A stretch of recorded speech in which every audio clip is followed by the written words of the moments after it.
Hi everyone, so welcome back to my YouTube channel and welcome to the shorts. This is the third day. We are discussing a small topic. Basically आज का जो topic है वो ये है कि delimitation commission जो है वो अगेन न्यूज में है. क्यों न्यूज में है? Let's see. First of all अगर हम बात करें तो जो यूनियन टेरिटरी हमारी जम्मू एंड कश्मीर है उसकी दोबारा से बाउंड्रीज को हम ये कहेंगे डीलिमिनेट किया जा रहा है. इसका क्या मतलब होता है? इसका ये मतलब होता है कि बाउंड्रीज को दोबारा से रिवाइज किया जाता है. जैसे कई बार कभी कभी क्या होता है कि दो स्टेट्स के बीच में डिस्प्यूट होता है. जैसे कि हमने अभी आंध्र प्रदेश और उड़ीसा का परसों देखा था, उनमें डिस्प्यूट था. Same goes with hair. कई बार क्या होता है कि इलेक्शंस, हमारे जो इंडिया में इलेक्शंस होते हैं वो geographical conditions and population based होते हैं. ओके, तो first thing that we have to keep in mind कि इलेक्शन कमीशन जब भी अपने रिप्रेजेंटेटिव्स या एरियाज अलॉट करते हैं वो इसी बेसिस पे करते हैं कि कितनी जोग्राफिकल कंडीशन है एंड कितनी पॉपुलेशन है उसके अकॉर्डिंग. तो यहाँ पे यही है कि जम्मू एंड कश्मीर में इलेक्शन के बेसिस पे डीलिमिटेशन कमीशन दोबारा से मीटिंग ऑर्गेनाइज हुई. ठीक है, जिसमें हम यूनियन टेरिटरी जम्मू कश्मीर है उसकी जो बाउंड्रीज है उसको दोबारा से रिवाइज करने की कोशिश कर रहे हैं. इसका ऑब्जेक्टिव क्या है? इसका ऑब्जेक्टिव ये है कि हम मेनली यही है कि हम बाउंड्रीज को दोबारा से रीएलोकेट कर पाए. कुछ इंपॉर्टेंट पॉइंट्स जान लेते हैं. जैसे कि मैंने बताया, delimitation is an act of redrawing boundaries for Lok Sabha and state assembly seats. जैसे मैंने बताया कि इंडिया में इलेक्शन किस बेसिस पे होता है? पॉपुलेशन एंड ज्योग्राफिकल एरिया के बेसिस पे.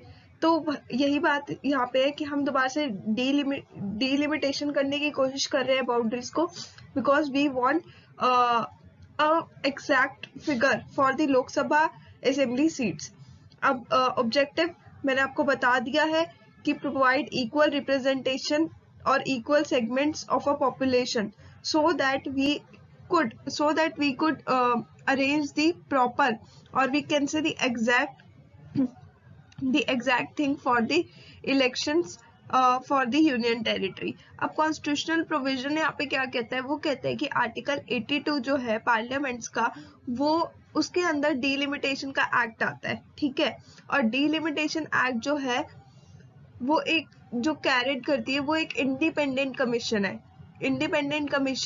ठीक है, वो हम ये कहेंगे कि किसी के प्रेशर में नहीं है, वो खुद में एक इंडिपेंडेंट है. और डीलिमिटेशन कमीशन जो है वो 1952 में भी सेट की गई थी, 1963 में भी सेट की गई थी, 1973 एंड 2002, यानी 4 बार डीलिमिटेशन कमीशन जो है वो सेट की गई है. बट अभी तक 1991 के कंसेंसस के बाद कभी भी कोई भी डीलिमिटेशन नहीं किया गया, यानी दोबारा से बाउंड्रीज रिवाइज नहीं की गई. अब जम्मू एंड कश्मीर की बात हो रही है तो मैं यहाँ पे आपको एक ग्लिम्स दे देती हूँ.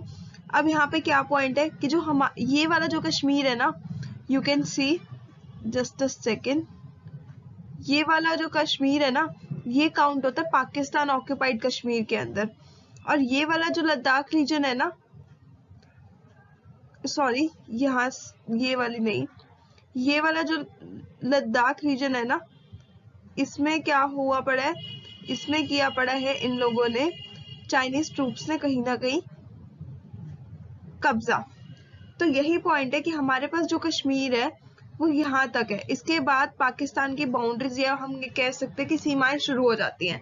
और लेकिन ये इंडिया के मैप पे तो शो किया जाता है जस्ट बिकॉज ये एक इंडिपेंडेंट कश्मीर है हमारे अकॉर्डिंग. और ये रहा हमारा जम्मू. तब दोबारा से इनकी बाउंड्रीज को रिवाइज किया जा रहा है जस्ट बिकॉज यू नो कि हमारे पाकिस्तान के साथ तो ऑफनली चलते ही रहते हैं इश्यूज बाउंड्री रिलेटेड, बट अब चाइना भी उसमें लद्दाख के रीजन के थ्रू घुसने की कोशिश कर रहा है. So it is important to delimitate और revise the boundaries of Jammu and Kashmir. Hope you guys liked it. पसंद आए तो like share comment and subscribe.